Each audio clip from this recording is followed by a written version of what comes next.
As a lady, 24 hours after a man takes your number, you should bill him to know he is capable. Lady from Nigeria, if you listen to her in the podcast, you understand where she's coming from. And she said, if you meet a guy and he wants to talk to you, he wants to holler at you, what you gotta do is 24 hours is ask him if he's gonna give you 20 million naira. I think that's naira she's talking about. I don't think she's talking about dollars or euros, whatever. But from her voice, you can understand the frustration where she's coming from. She doesn't want to go back to where she's coming from. Poverty is a mess. When you're coming from poverty, you smell that money, you don't want to go back. So she said, if you want to talk to me within 24 hours, I need you to pay 20 million upfront. 20 million upfront. I'm talking about 20 million naira within 24 hours.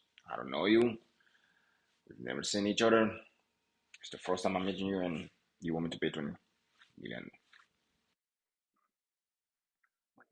I think her problem is, like I said, she doesn't want to go back from where she's coming from.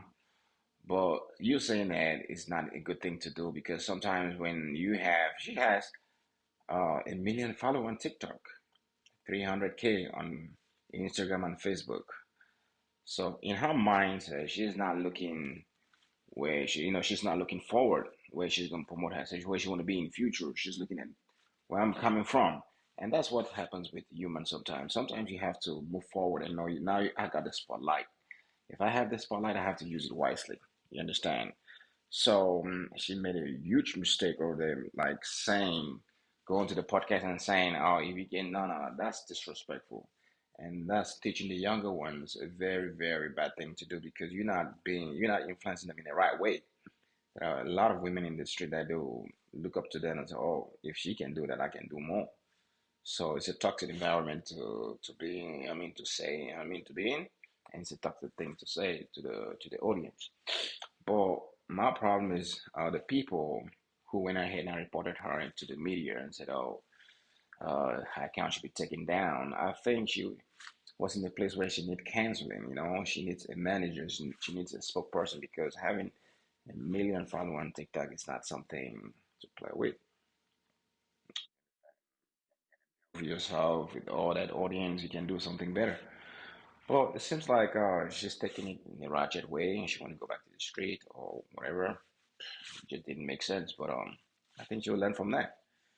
But it's very bad to see a sister fall down in the drain like that. Her TikTok account is being banned, Facebook, Instagram is being canceled, so she's banned from social media.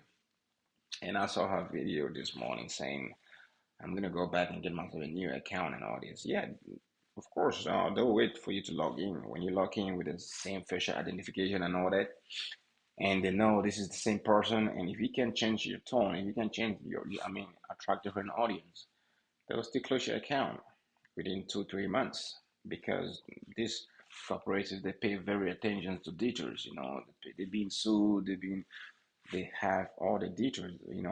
Everything, your voice, your face, and your audience. So they'll still track you down and close your account. So she did well for herself, but I'm sorry she has to go down that way because of ignorance.